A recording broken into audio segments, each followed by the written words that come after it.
The NASCAR Cup Series heads to Phoenix International Raceway, and we see a driver pick up their first career win in the NASCAR Cup Series, becoming the 200th winner in Cup Series history. What's going on, guys? It's Daniel, and welcome back to the video. I just got done watching the Cup race from Phoenix International Raceway, the Rough Mortgage 500. We're going to go ahead and talk about this race, and honestly, I've got some good thoughts and some bad thoughts about this race overall as a whole. So, before the green flag drop in today's race, a couple drivers would have to go to the rear of the field. First one would, of course, be Ricky Stenhouse Jr. Basically did not qualify in the race, and Kyle Larson had a steering change in the car, and Harrison Burton also had to go to the rear for ignition issues, and those would be the guys that go to the rear of the field. So, at the beginning of the race, if Ryan Blaney lead from the inside, who won the pole, and Denny Hamlin on the outside, and we saw Ryan Blaney able to get the race lead. Kyle Busch was really making, though, some really incredible bonsai moves. He jumped up to 8th position and started charging his way up to the front. Then Ryan Blaney would dominate the early portion, and then the first caution would come out in lap 26 for the competition caution. Again, I really do not understand why we have competition cautions, considering the tire wear really doesn't matter. I thought we were done with those. We had competition caution in the race.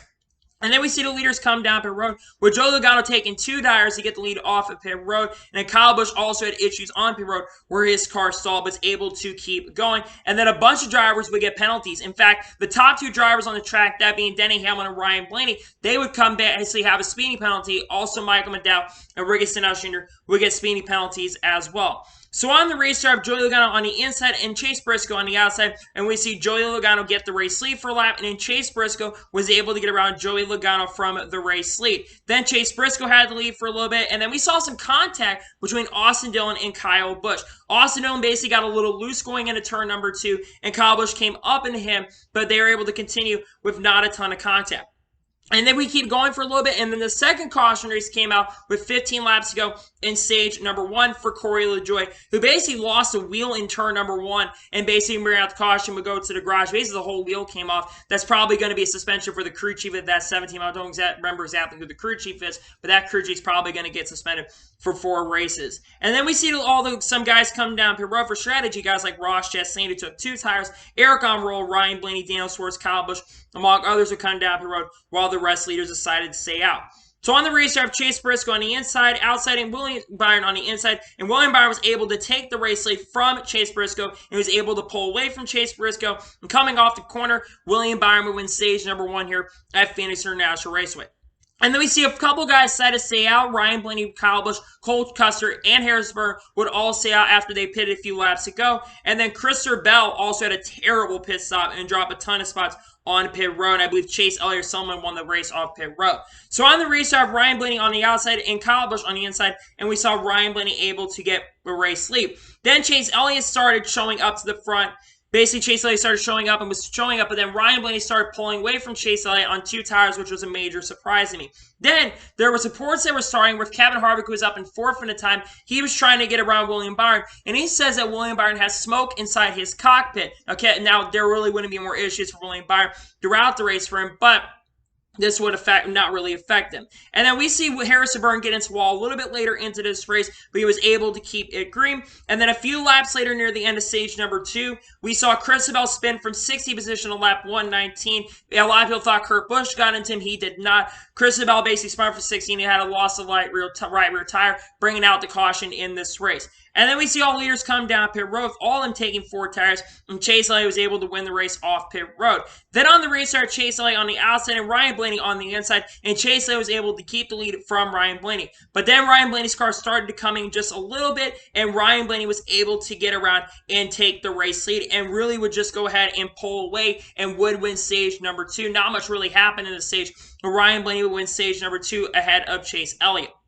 And then we saw leaders come down pit road, with Chase Elliott being the first car off pit road after winning it. But a lot of people thought he was going to get a penalty for that, but he did not leave his box, meaning that he would not get a penalty for that. So on the race car, I have Chase Elliott on the outside and Kevin Hart on the inside, because Ryan Blaney had a horrendous pit stop, I think like 7 or 8 positions on a pit stop, costing him an opportunity to get backed up to the front. And then Kevin Harvick on that restart had a terrible restart, which means that Chase Elliott would lead the next portion, keep the lead. And then Martin Truex Jr. in turn number 2 is actually, his car is starting to come in just a little bit. Really wasn't having a great day, though. He unfortunately crashed after basically blowing a tire exiting turn number 2, hit the outside wall, and bring out the caution with a little under 100 laps to go in this race, and spun a backstretch and would unfortunately fall out of this race.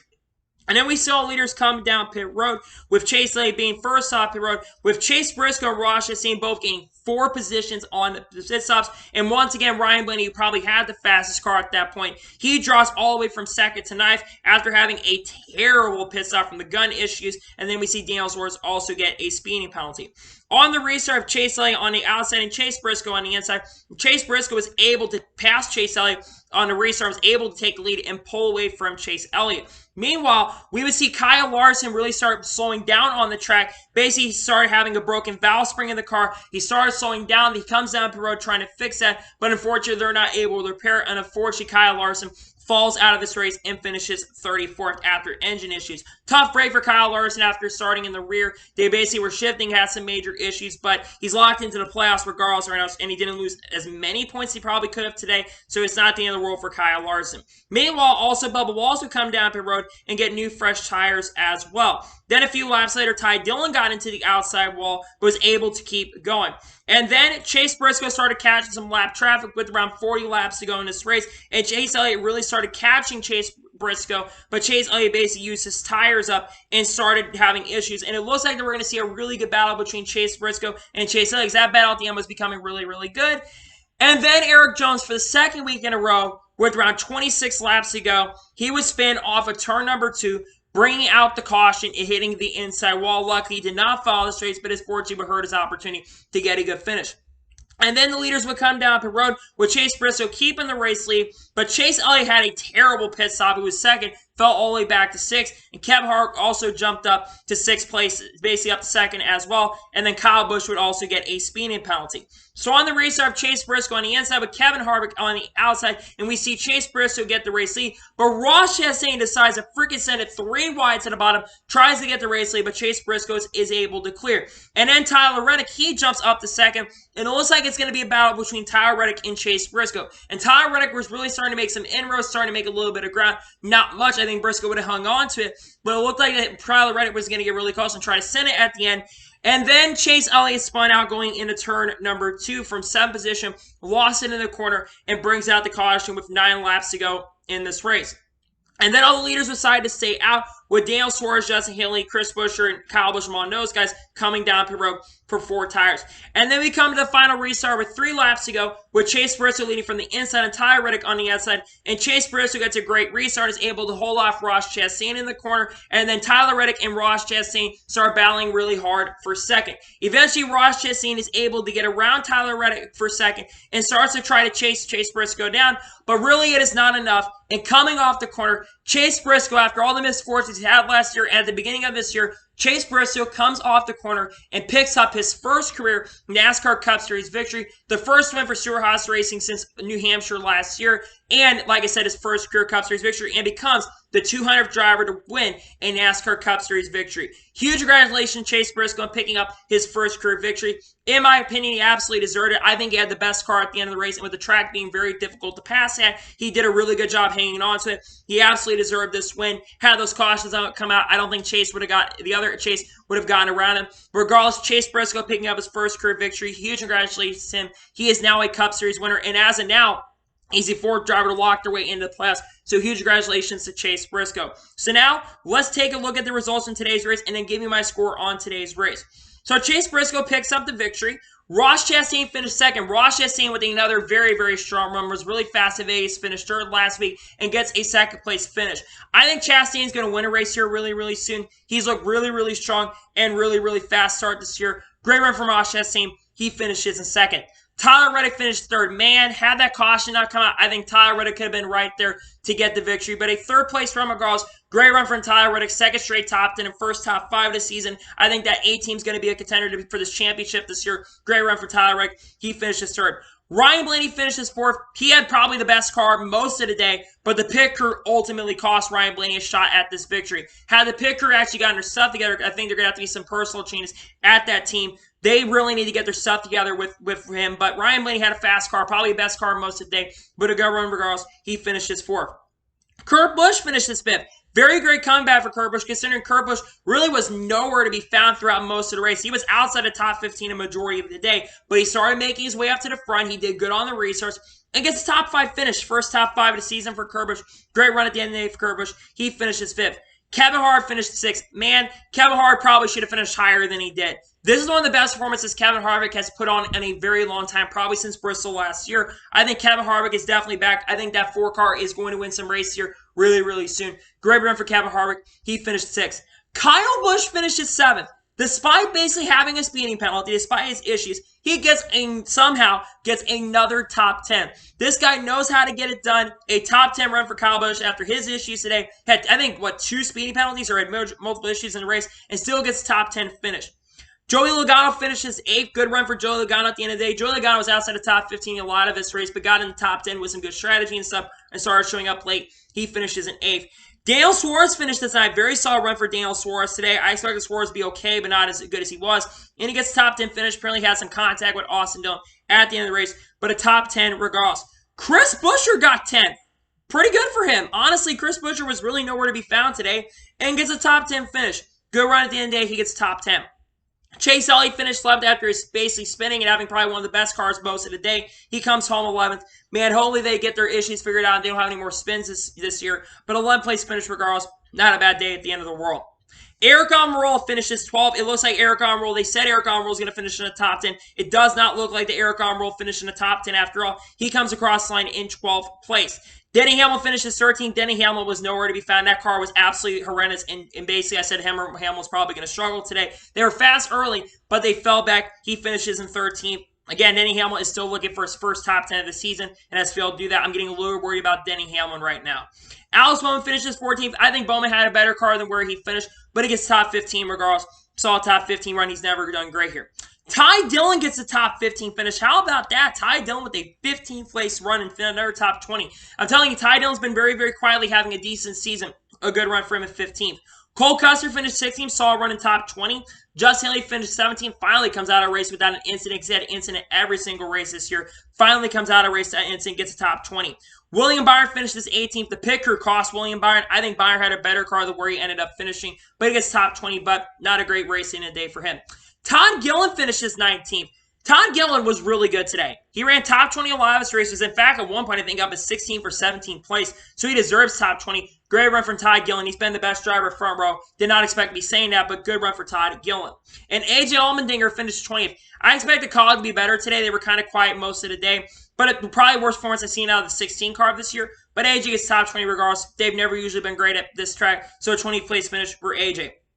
Austin Dillon finished 21st after contact with Daniel Suarez on the last lap. I wonder if there'll be some tempers flaring from that. But here apparently there's some contact. Austin Dillon ran top 10 a lot of the day. He had a good run until the end. Bubba Wallace finishes 22nd. Bubba got a better finish than he probably should have. He was terrible today. I'm going to say that. He was running outside the top 30 at one point in this race. He had no speed in that car, and it's very disappointing considering I thought Bubba was going to be better than he was. Qualified not well. They got to figure out the speed on that car because Kurt got a top 5. Bubba did not get a good finish, but Kurt was not great either. Brad Keselowski finished 23rd. I expected Brad to struggle today, to be honest with you. That 6 car, even with Newman back in the day, really never ran great, and it kind of showed today. I think Brad will be better at other tracks than what he showed today, but man, not a good run from Brad Keselowski. Austin Cindric finished 24th. Again, another driver that really I'm disappointed in, considering he's been good in Xfinity at this track. I expected Austin Cindric to be a little better, and he really wasn't that great today, to be real with you. I expected a little more from Austin Cindric, but he finishes 24th. Eric Jones, after his issues, he finishes in 25th. Christopher Bell, after his issues, he finishes 26th. Michael McDowell finished 27th. Ricky Stenhouse Jr. finishes 28th. Harrison Burton finished 29th. 30th for Landon Castle. 31st for Cody Worth. 32nd for Garrett Smithley. 33rd for BJ McLeod. 34th for Kyle Larson after his engine issues. Martin Truex Jr. finishes 35th. And finishing last in 36th place is Corey LaJoie in the 7th. So now I'm going to talk about the race as a whole and give you my score of today's race. Overall, the first half of the race, I did not find really amazing. There were good moments of the race for sure. It was your typical Phoenix race at the beginning. It's very difficult to pass a Phoenix International Race Week. Don't get me wrong, it was not a terrible race at the beginning, but it wasn't absolutely entertaining. But he had some really good moments in Stage 1 and also in Stage 2 as well. Stage 3 is where I think the race really shined. It was a really good end of the race. The race kept really being a slow burner and building, and it was going to be not a great race for me, but it turned out to be a really good race at the end of the day. It had some good battles for the lead and really good strong ending, and also the fact that the driver picked up the first career victory is really solid. I'm going to give today's race at Phoenix a 7.5 out of 10. I still think it's probably the worst race I've seen so far in the Next Gen era. That does not mean that this race was horrendous, by the way. I just think so far this has been my least favorite race of the season so far, but I still think this race was better than probably of quite a few races last year and even in 2019 and 2020. I still would go back and watch this race. It was an all-right race. Wasn't as good as other races I've seen this year, but in my opinion, a 7.5 out of 10 I think is a very fair score. So, anyway, there's today's NASCAR race review from Phoenix International Raceway. I want to thank you guys for watching. Please subscribe to the channel, notifications, be notified when a video does go live on my channel. Follow me on Twitter, Facebook, and Instagram, and support me on Patreon as well. Let's get below for that, and comment all your thoughts on today's race. What are your thoughts on today's race? Let me know below. Let me know your score in the comments below, and congratulate Chase Briscoe on picking up his first career NASCAR Cup Series victory. Let me know that in the comments below. Tomorrow on my channel, I'm going to be doing my way too early 2023 NASCAR schedule predictions that will drop sometime tomorrow morning, and you will see that on the channel tomorrow morning, so you should definitely check that out. So anyway, like I said, I want to thank you guys for watching today's video, and I'll see you guys next time for some great, awesome NASCAR and other motorsports content on the channel like this. Take care, everybody.